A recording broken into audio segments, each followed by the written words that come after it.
you don't get a lot of confidence that our total national security leadership, including including the civilian official side, the bureaucratic side, the uniformed side, and the political leadership.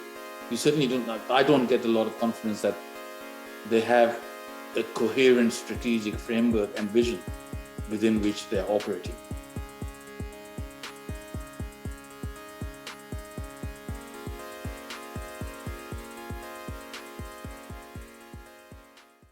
World order is at an inflection point. The United States today is more isolated than ever. The global normative context, the prevailing cluster of laws, international, humanitarian, human rights, norms, principles, practices, and discourse that shape how we think about and how we act in relation to nuclear weapons. Tyranny of nuclear complacency could yet exact a fearful price if we sleepwalk our way into a nuclear catastrophe. Today, effectively, the global nuclear order is bifurcated. The potential for nuclear weaponization, which will then mean that the United States will have little choice but to use military force and get caught in yet another major Middle East war. There is now a palpable and growing sense that the nuclear disarmament balloon has burst. The post-1945 US constructed and policed liberal international order is under stress. There's little evidence of significant domestic political constituencies in the nuclear armed states to get the train of disarmament back on track. Every historical era faces its own set of challenges. So it's just a useful reminder that we need to be careful of actions today because the precedent might come back to bite us in a decade or 2 decades hence. Good evening, ladies and gentlemen, and welcome back to the Macquarie University Liberal Club Sunday sessions. I'm your host, Rory O'Connor, and I'm joined here by my co-host, Andrew Kremen. Rory, good to see you. Good to see you too, legend. Tonight's topic, is the AUKUS defense deal worth it? We're joined here with special guest Professor Ramesh Thakur, who is the former Assistant Secretary General of the United Nations. Good evening, Ramesh. Good evening. It's fantastic to have you on this evening. I'd just like to remind our audience that you can leave your comments and questions down below, and hopefully we'll get to them towards the end of this evening.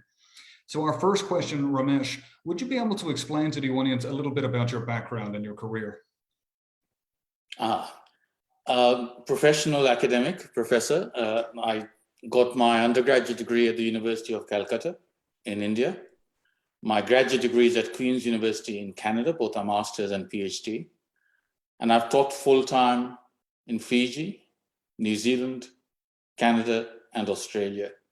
And for a decade of my life, I left academia, or sort of half left academia, if you like, and joined the United Nations as a senior vice rector of the United Nations University. In effect, the equivalent of a chief political scientist for the UN system. This was under the late Secretary General Kofi Annan.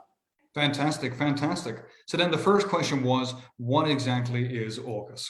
Well, it's a new trilateral security agreement with a set of measures accompanying it between the 3 Anglosphere democracies of the United Kingdom, United States, and Australia.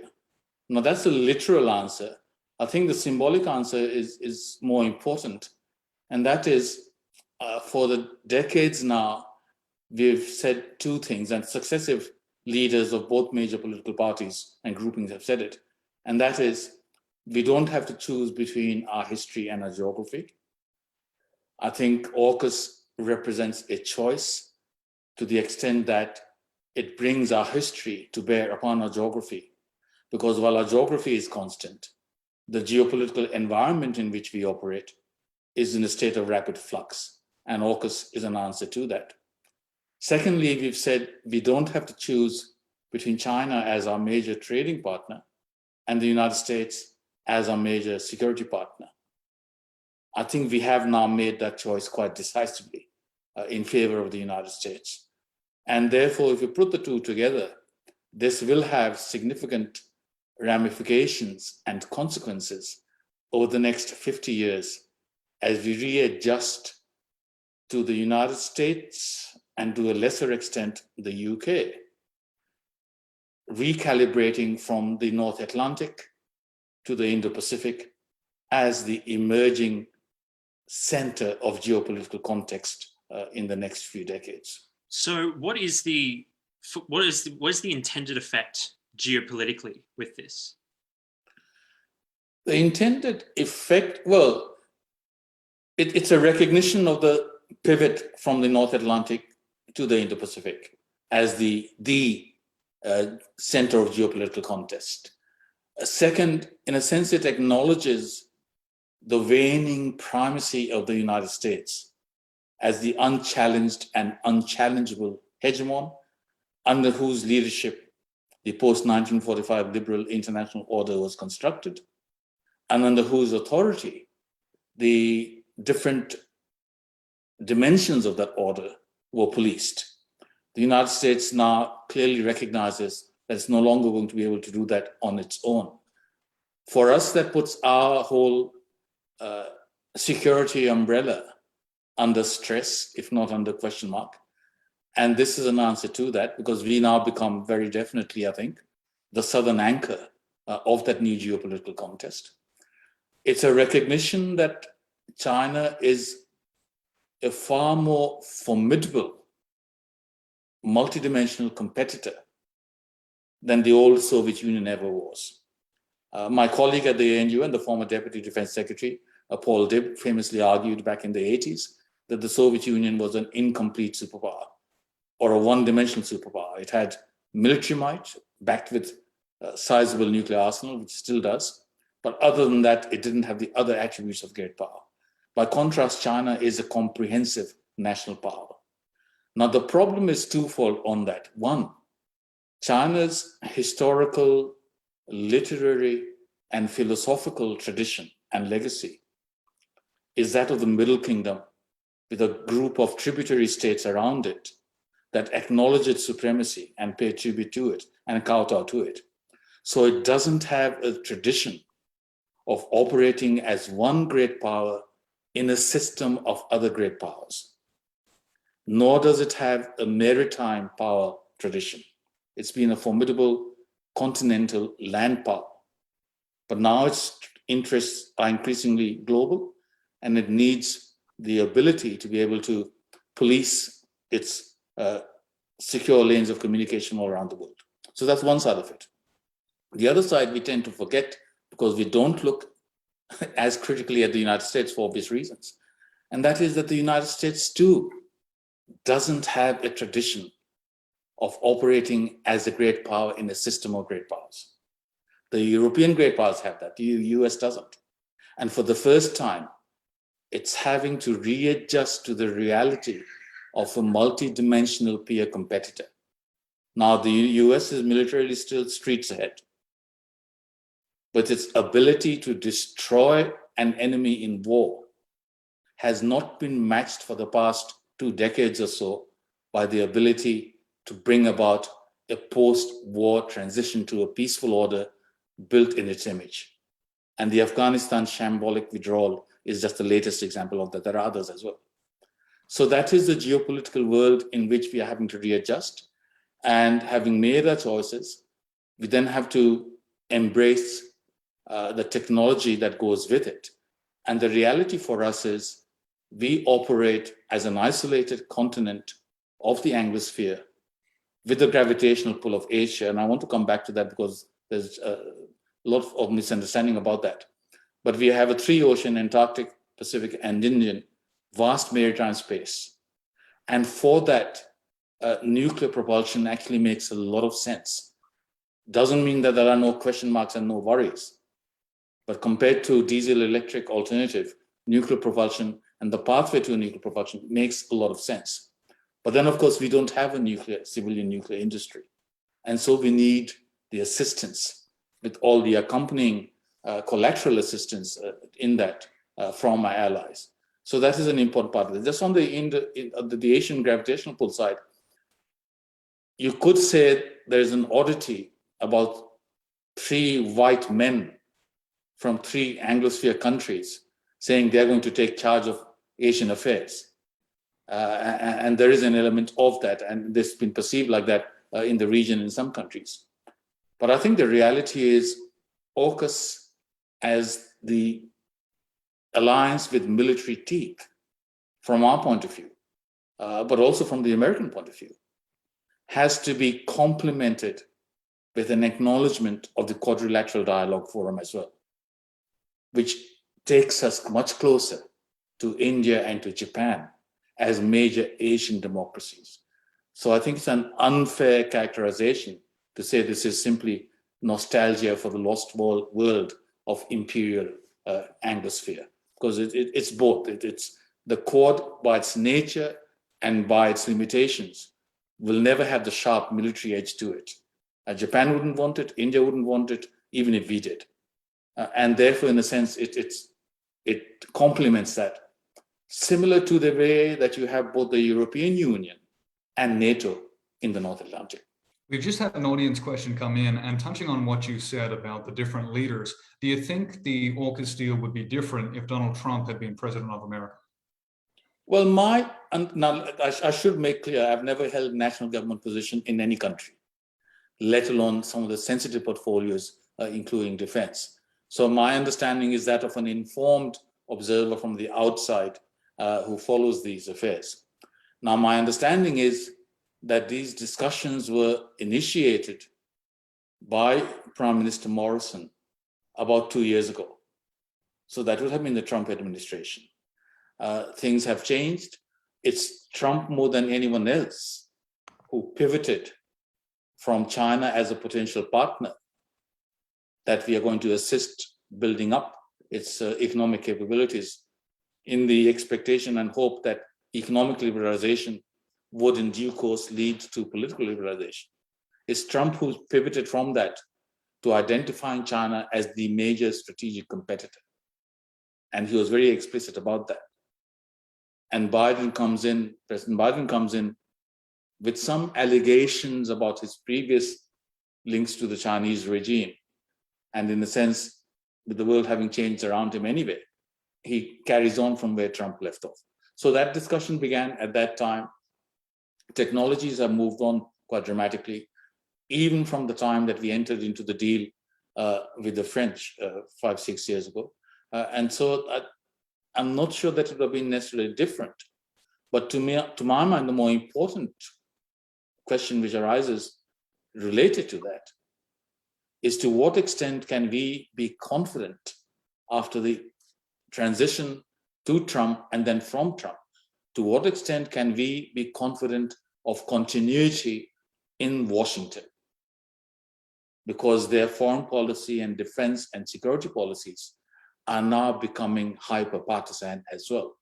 And we need to be careful of that from our point of view. You brought up the French before. The French ambassador has been returned to the country to redefine our relationship.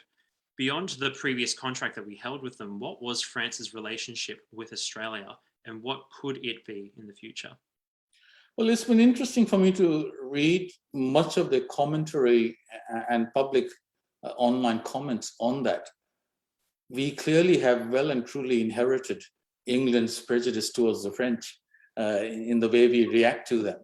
And I think, there are good strategic reasons for why we've done this. But I think our diplomatic management with France has been less than optimal. It's been decidedly suboptimal. The reality is, in the North Atlantic, in NATO, there are 3 Western nuclear powers.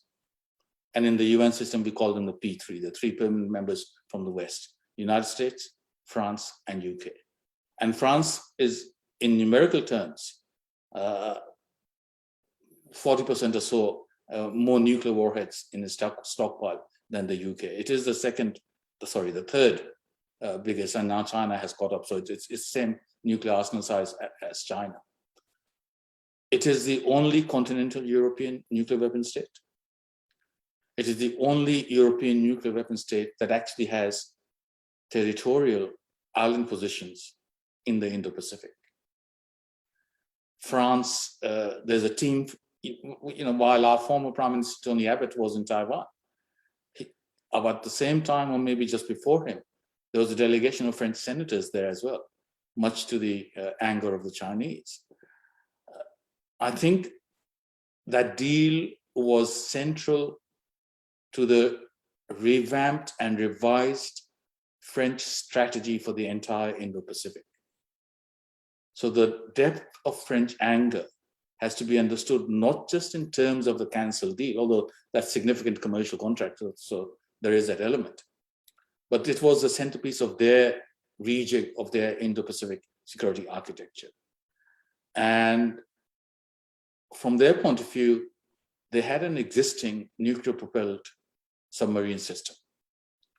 We insisted, for our reasons, we could not consider nuclear power submarines. So we gave them the bid, but asked them to redesign that into a diesel electric. They've invested 6 years into that. And suddenly we changed that with no advance warning to them, no consultations with them. I mean, did we explore in the changed circumstances the idea of going back to the French nuclear submarines, nuclear powered submarines? I don't know. Again, that's my limitation. But certainly, I think they are a major ally for the United States. Not so much an ally for Australia, but certainly for the US and the UK. And I think they've been treated very shabbily. Was all that necessary in order to keep it that confidential? I don't know. I doubt it, but I don't know, to be honest. But I can understand their anger. And the reality is, European policy is led principally by France and Germany. So by alienating and angering France, we risk a quarrel with long-term implications with the entire Europe. And Europe is the second biggest trade partner for us after China, and the second biggest source of foreign investment for us after the United States. So it's not an inconsequential antagonism that we have chosen to pick. And I think we could have, as someone who has operated in the world of diplomacy, I find it very hard to believe that this could not have been handled better. Of course, the French ambassador will come back. That was never going to be permanent. It was making a statement. You're not at war after all. But I don't know if the French have ever withdrawn their ambassadors from the United States and Australia before.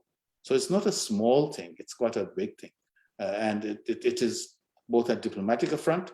To some extent, it might reflect the fact that they will be going into presidential elections. But I think it's more than that. And I think it would be unfortunate if we made statements at the official level that deepen the anger and resentment, instead of spending a lot of time trying to mollify and explain why we did what we did, and trying to find avenues to cooperate with them, because they remain important partners for our Indo-Pacific strategies. I don't think we should ever lose sight of that. I have an audience question here that says, while the announcement of AUKUS was welcomed by Japan, India, the Philippines, Singapore, and Taiwan, others, specifically Indonesia and Malaysia, voiced concerns around military escalation.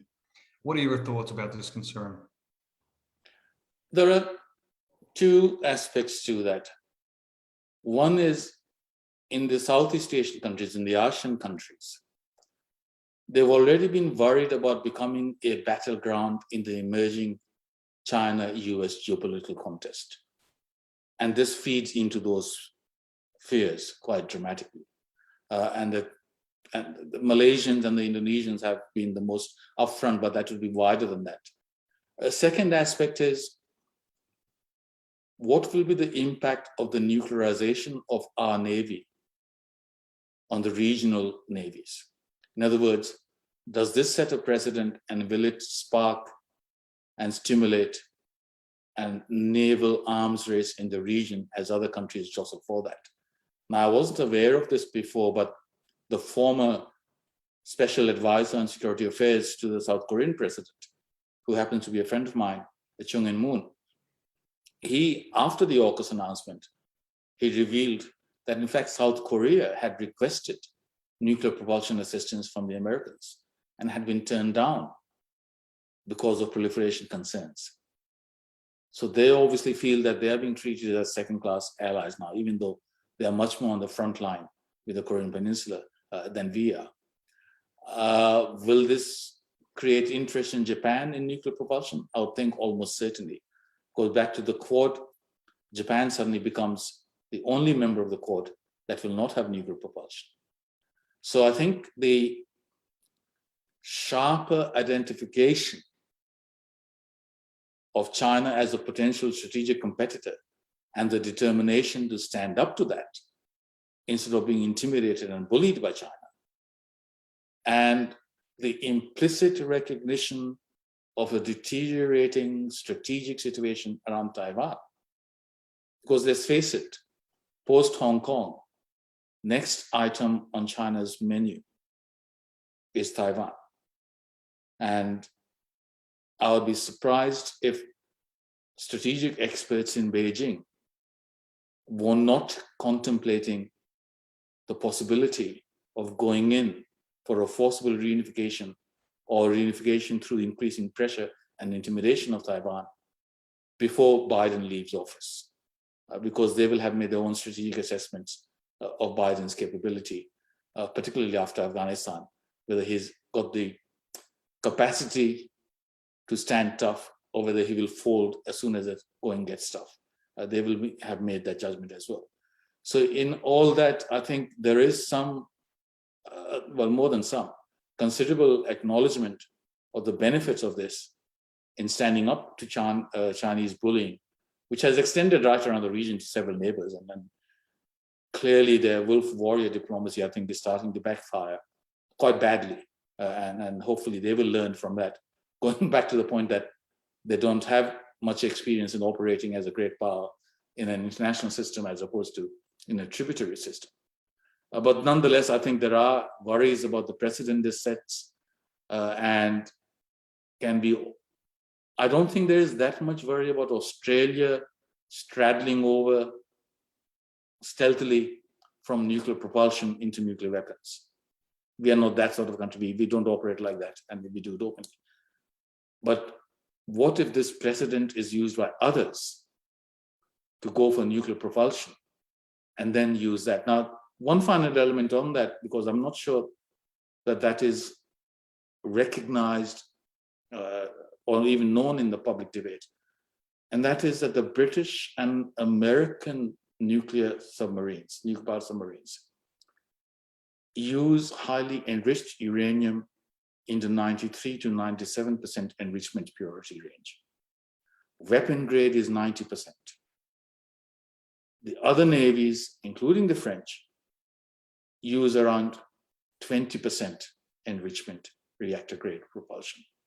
So even there, the concerns about implications and ramifications for potential weaponization are greater with this technology.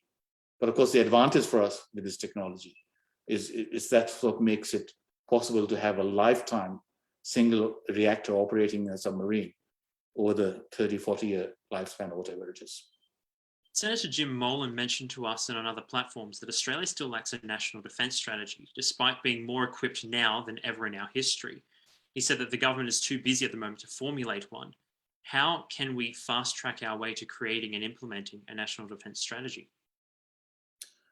Well, Jim would know a lot more on that than I do. And again, I don't have access to government circles.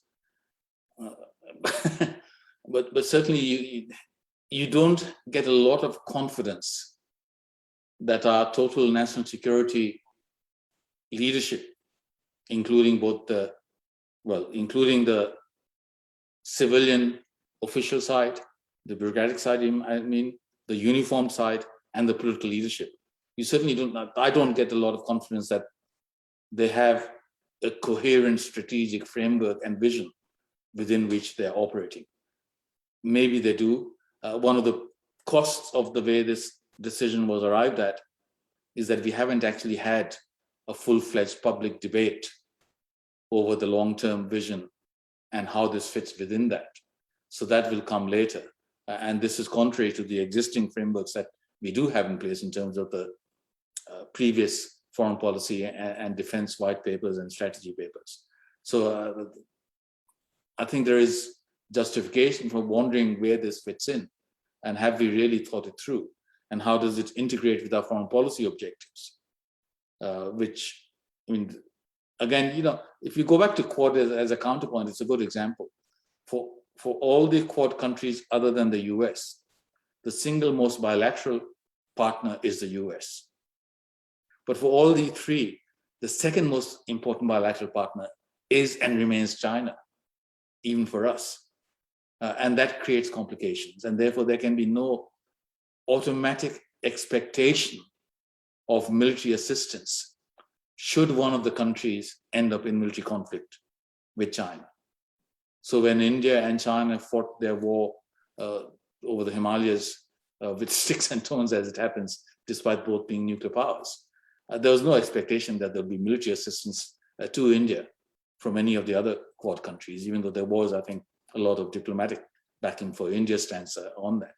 And the same would apply if Japan found itself in that situation.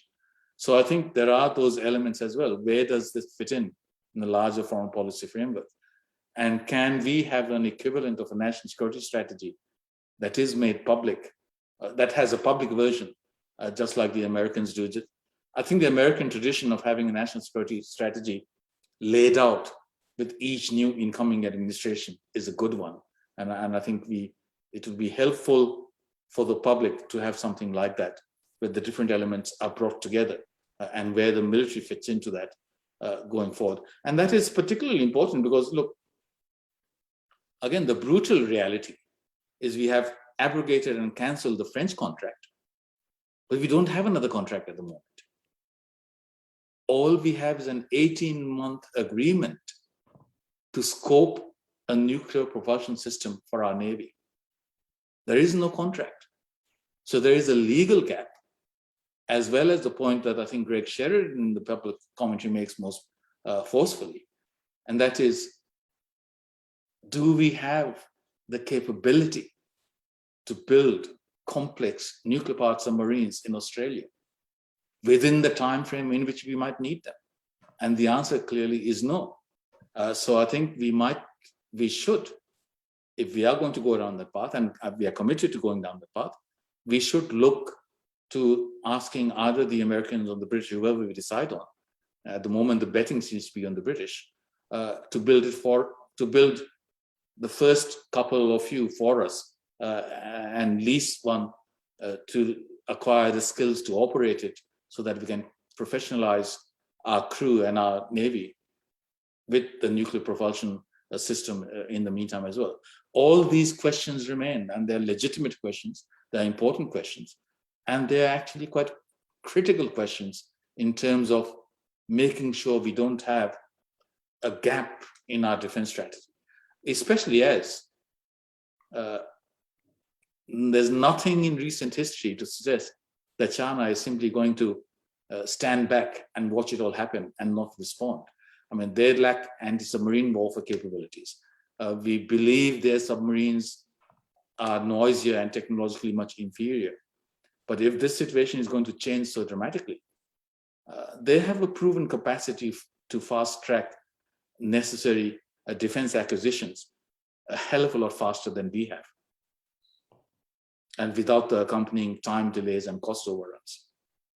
Peter Credlin has pointed out that one of the jarring aspects of the AUKUS submarine announcement is that nuclear power is now considered by the Australian government to be all right for Australia to have at sea, but not all right to have on land. And that leads into our next audience question is, how long can we expect the memorandum on nuclear energy to be lifted? Well, I suspect not just the government, but all political parties have been surprised by the post-AUKUS announcement public opinion polls in terms of the breadth and depth of support for at least considering, if not moving to acquiring, a civilian nuclear energy capability. It certainly caught me by surprise. And if you go back to Tony Abbott's explanation of why we didn't opt for the nuclear propulsion back in 2015, 2016, one of the arguments was the government didn't think that the public would wear that. And therefore there was not the resolve or any constituency in the party and the government for trying to change to overturn the legislation that bars that. I think it's a logical inconsistency. I think it is possible and logically consistent to say we will go for nuclear propulsion and nuclear energy across the broad front, but not cross over into nuclear weapons. After all, a lot of countries have civilian nuclear capability, including Japan and South Korea that we are talking about, but don't have nuclear weapons. But it's odd for the country that has a third of the world's known uranium reserves, which we are prepared to mine and export to bomb possessing countries, but we won't allow that for ourselves. There are other arguments that will need to be considered. Now, I'm dead set against government subsidy to industry for all sorts of things, but we subsidize renewables. I'll be all in favor of letting market forces decide the mix of energy in our total portfolio, because there are many, many, many advantages to nuclear energy. And under modern conditions, if the economics work out by market forces, which is a big if, but if the economics work out, I really don't have any significant fears on their safety record of the modern designs and the safeguards that we can sign on to that reflect international best practice for that. So I think it's something that we need to consider. And if this opens the way to a broader civilian nuclear energy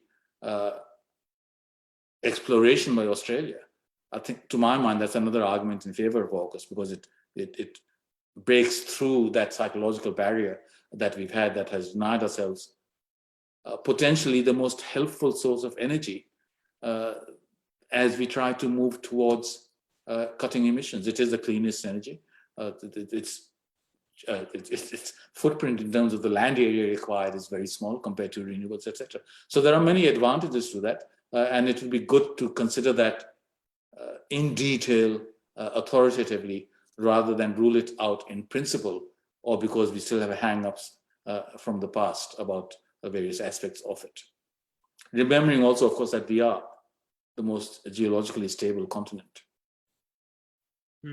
I find that a very interesting statement, because you're the director of the Centre for Nuclear Non-Proliferation and Disarmament at the Crawford School. So you can be in favour of nuclear power, while also not being in favour of nuclear weapons. Yeah, I mean, there's lots of countries that have nuclear power that are members in very good standing of the NPT, and they have not gone down the nuclear weapons path, were never suspected of going down the nuclear weapons path. I mean, lots of European countries that have had nuclear power and still have nuclear power, they began to step back from it after the Fukushima disaster in Japan. But I was never in favor of nuclear reactors in Japan, by the way. You have 3 different geographical fault lines. That's a very earthquake-prone country. I don't know how many minor to moderate earthquakes I experienced in the decade I was living there. And it was never a good idea to have nuclear reactors sited there. You are inviting trouble. New Zealand, similar as well in terms of the fault line it runs through. I wouldn't like the idea of nuclear power reactors in other countries that are prone to those things. But we are a stable country. It may be we decide not against it for other reasons. As I said, the price is very important. I would not support any government subsidy to the nuclear power industry, and the timeline and cost may be such that private sector may say it's not worth it. We are not going to do it. That's a different issue.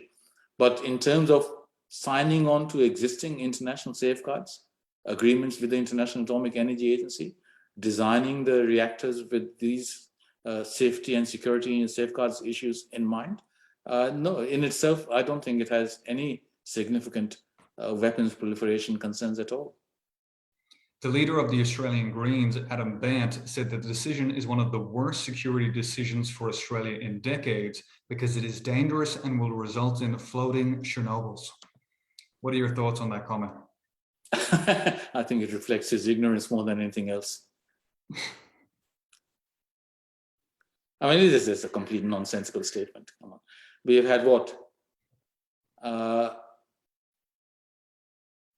Over 2 million kilometers of travel by nuclear-powered submarines by the American Navy since the first was commissioned way back in the mid-50s, I think. I forget how many, 5,500 hours of reactor hours of operation or something, and no major problem. Come on, how many people in the world in the decades since we have operated nuclear power reactors for civilian use, how many people have died from a nuclear power accident? There's many more people have died from ordinary electricity. It's a concern, but it's not a concern. Or let me put it this way. How many Australians, when they travel to France or want to travel to France, think, oh no, 70% of its energy for electricity comes from nuclear power. That's too dangerous. I'm not going to go. Do you know of a single person who's made a decision on that basis? So, I have personal safety fears and issues when I visit family in India, but it's not due to the fact that X% of their nuclear power, of their power comes from nuclear power. It's other issues. It's not a real issue as far as I know, for anyone deciding whether they're going to go to X country or not. So it's a big beat up, and there's no rational basis to that. Now, of course, the other side to that is, individually, I've found people who claim to be environmentalists very hard to take if they have an ideological opposition to nuclear power as well. Because for a long time, provided you meet the other safeguards and security issues, nuclear power is an answer to environmental problems rather than worsening environmental problems. It doesn't mean that you just go in with a casual attitude, but provided the design factors, the safety precautions, the accident alert systems, the surveillance monitoring systems, these are met, it's a manageable risk. Well, life is all about risk. If you're that risk averse, as the COVID thing has shown us, maybe you should not have been born in the first place. Well, Tony Abbott was jeered for appealing to the Anglosphere when he was PM. What impact has woke culture had, if any, in disrupting the building of our national defence? Yes, well, when you have the chairman of the Joint Chiefs of Staff in the US much more concerned about white privilege, you get the result you do in Afghanistan. It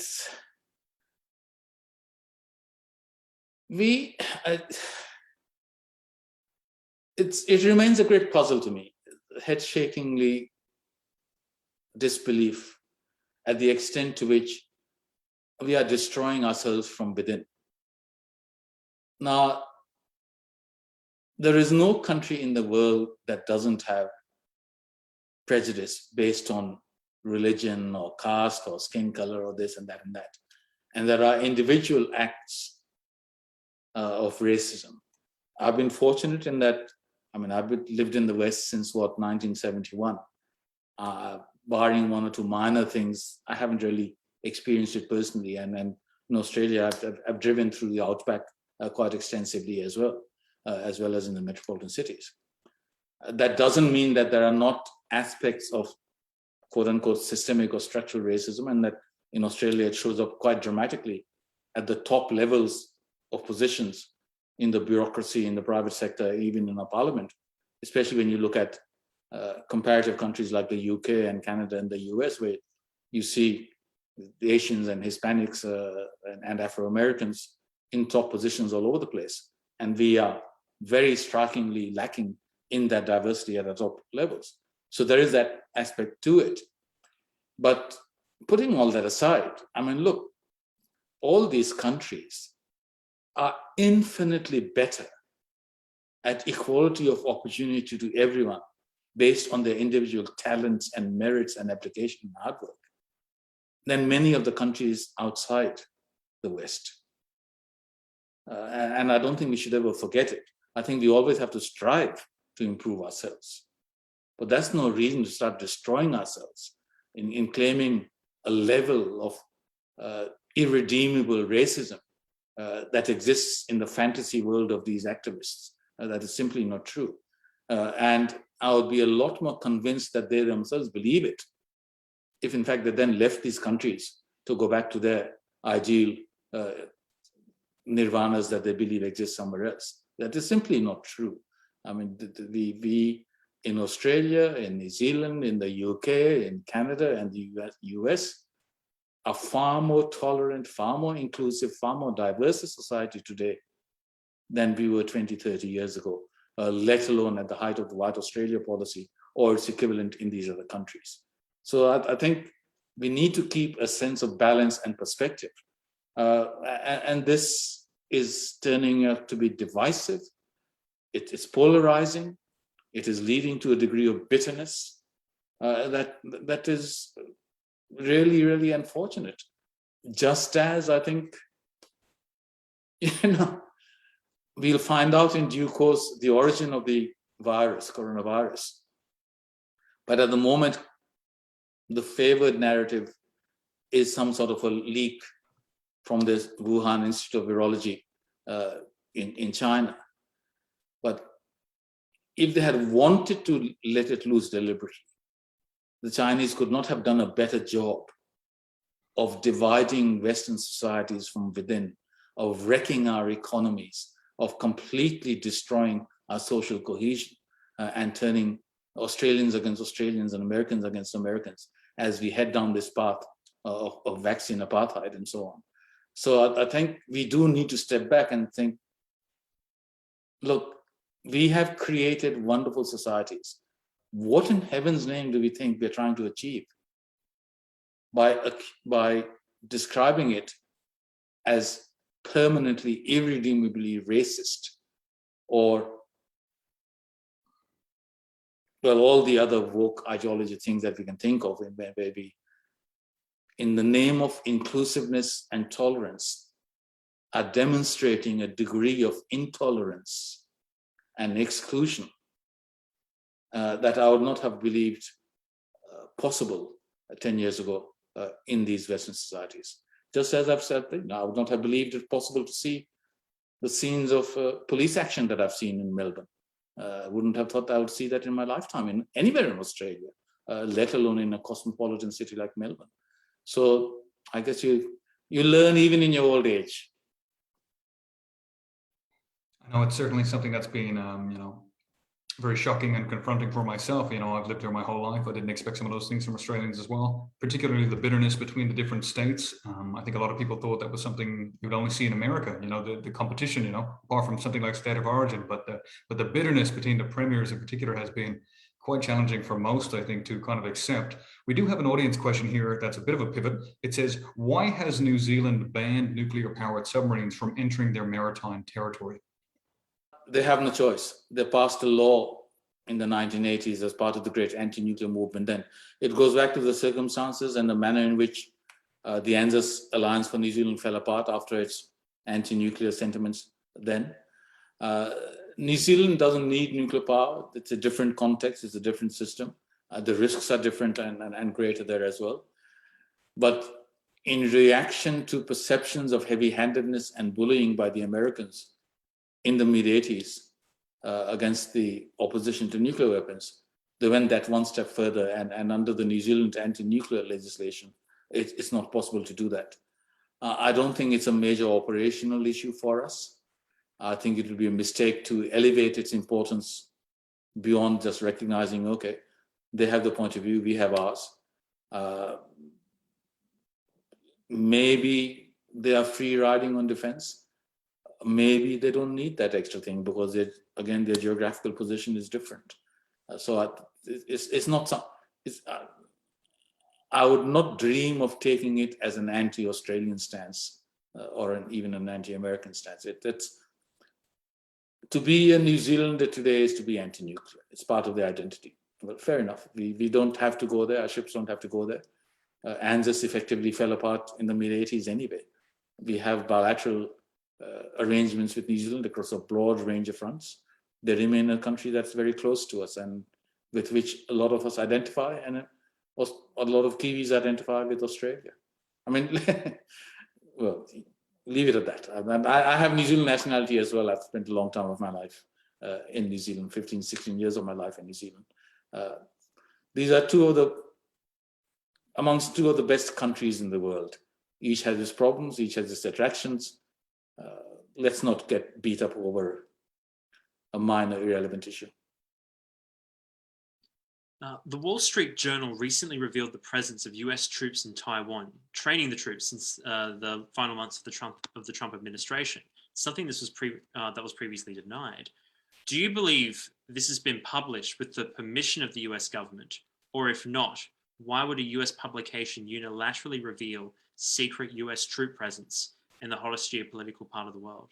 Well, first of all, the United States has a vigorous tradition of an independent and free press. On national security issues, they will give opportunities to the administration to comment. They don't necessarily always accept what the administration tells them. Then, I think, as in police matters as well, they like to cooperate to the extent they can without compromising their own integrity. Second of all, we should never forget the biggest source of leaks on government matters across the Western world is the government. That's without exception. When they don't like the leaks, if it comes from somewhere else, they might come after you. But they are the biggest leakers themselves. And the timing is such that it's more likely than not, I would think, that this is something that the administration was happy to see come out in the public. The difficulty we face with Taiwan is this. Clearly, Taiwan is on the agenda for a Chinese takeover.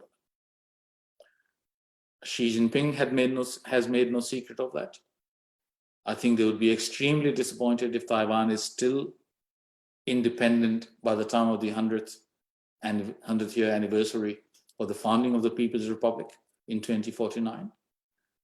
I think President Xi would feel it a feather in his cap and a lasting legacy of his reign if reunification of Taiwan could be accomplished while he is in office.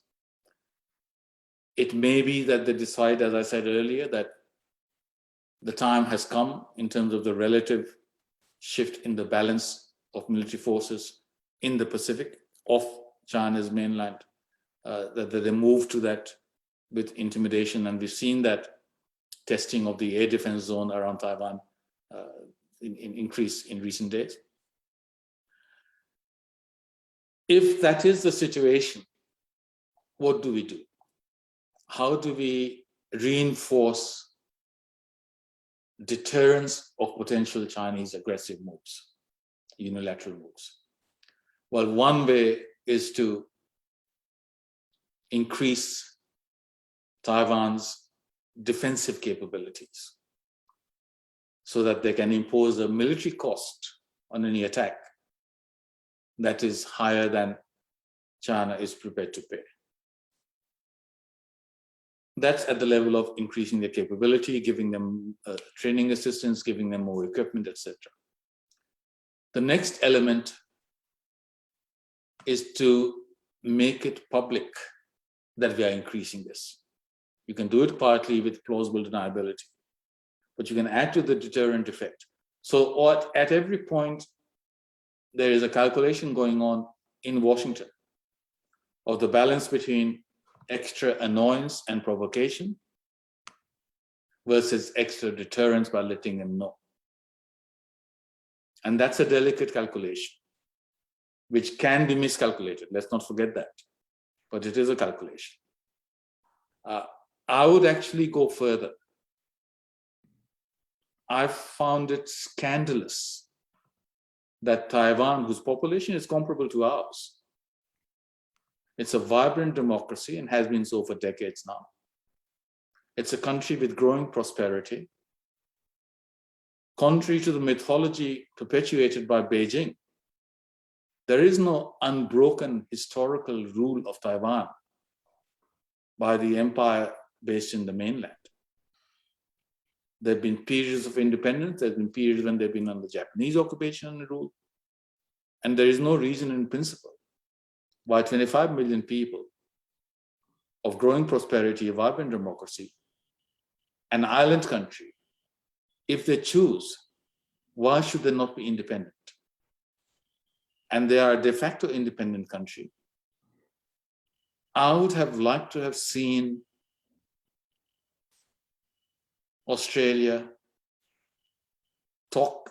Well, Australia can't take the lead, but I think if the Europeans and the Americans and the Australians and Japanese and Indians can collectively say, we will recognize reality, recognize Taiwan as an independent country, establish full-fledged diplomatic relations, exchange ambassadors, and should they ever in the future wish to join China and unify, that's their decision. We will fully reflect that. But after all, for decades, we recognize East Germany and West Germany. We recognize North Korea and South Korea, even if they are divided countries. So why do we deny this right? And why do we give a veto to China to determine our policy towards Taiwan? As I said, I found that scandalous. And it's also, there's a functional price to pay for that. Because one of the countries that handled the coronavirus pandemic the best was Taiwan. And it did so despite being denied access to the WHO for any purpose whatsoever. And in fact, it did so by ignoring explicit WHO advice at the start and imposing controls on border flights from China much earlier than the WHO was prepared to accept that there was a problem. And we can learn from those as well. So I think there are measures where Taiwan can be helpful to the international community in terms of its experience. But the basic one is a principal one. If 25 million people in an island country wish to be independent, govern themselves, are democratic, have shifted from a country ravaged by civil war to a post-conflict, stable democracy and growing prosperity, why should a third country have a veto over our diplomatic relations with that? Should Britain have had a veto even now as to which country is allowed to recognize Australia? I mean, we are part of that heritage, about the same. So this is something that I think has been an act of appeasement and desire not to provoke China. But in fact, if we recognize Taiwan, do we then raise the diplomatic cost to China of aggressive, belligerent moves vis-a-vis Taiwan? Or do we provoke a Chinese takeover? So again, that's a delicate question, but I don't think we should shy away from that. It's something that no country individually can do because we are too vulnerable as just one country. But if the Europeans and the Americans and the Indians and the Japanese were prepared to contemplate that, then I think that's something that the democratic countries of the world should explore. And if it's something that we want to go ahead and do, let's do it. On the 17th of February 2021, the Federal Joint Standing Committee on Trade and Investment Growth announced it would inquire and report on a prudential regulation of investment in Australia's export industries. Now, in March, the committee advised the Commonwealth to consider repossessing the Port of Darwin if it is in the national interest. So my question is, if the Australian government made a quick decision to cancel the submarine deal with France in the interest of national security, what's stopping it from doing the same with the Port of Darwin? What are your thoughts? Well, again, I think I would need to be inside government and have access to all the facts and considerations, as opposed to reacting to this at an emotional level. Why did we agree to that in the first place? It was a very puzzling decision. It's not as though the China's strategic potential adversarial relationship was unknown at the time. So why, despite that, did we decide to do so? Did we believe then that adequate safeguards exist? Has the situation changed so dramatically that we now need to reverse that? If yes, we should pay the price and reverse it. If not, don't go down that path just because it satisfies an emotional need to be seen to be acting tough on China.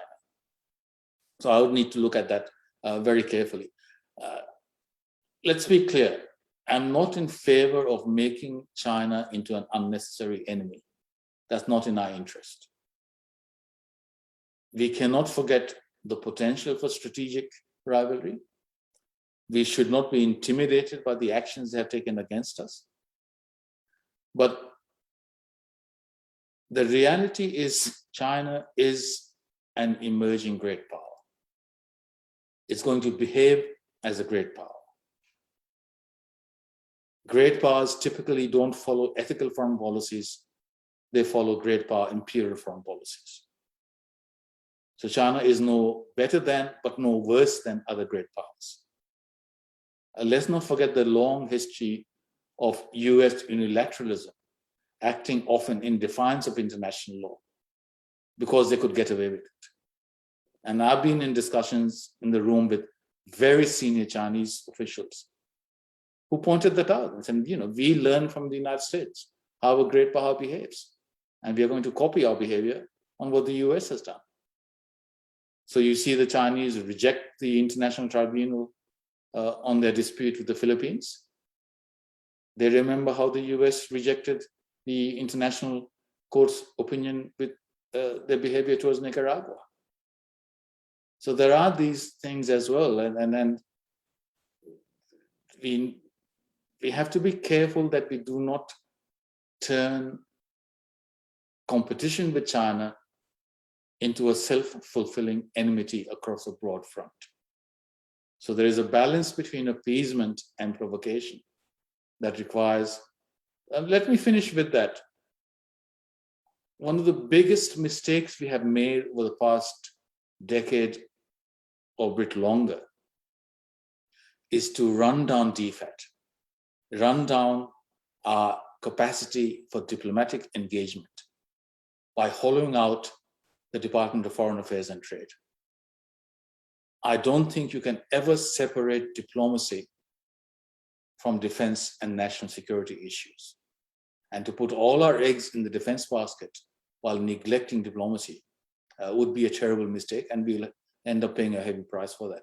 So I think, the big money goes to defense, but I think we need to start rebuilding our capacity, our foreign policy capacity, by reinvesting in the foreign policy bureaucracy. If there are aspects of that we are unhappy with, let's address that. But simply cutting back on that for a false belief in efficiency gains and stuff like that, while investing in aspects of woke culture in terms of how we recruit and promote, well, there is a real world out there, and that reality will come back to bite us if we ignore the fundamentals of what makes for good, competent, far-sighted diplomacy as expert advice to government in formulating policy and as expert implementation of policy once government has decided on what is the best way forward. Well, I've just seen the time now, and I am afraid that is all we have time for this evening. I would like to thank you so much, Ramesh, for coming on the show this evening. You've been absolutely fantastic. Thank you, and good luck. No worries. This has been the Macquarie University Sunday Sessions. I've been your host, Rory O'Connor, and I've had my co-host with me, Andrew Brennan. Thanks very much, and good night.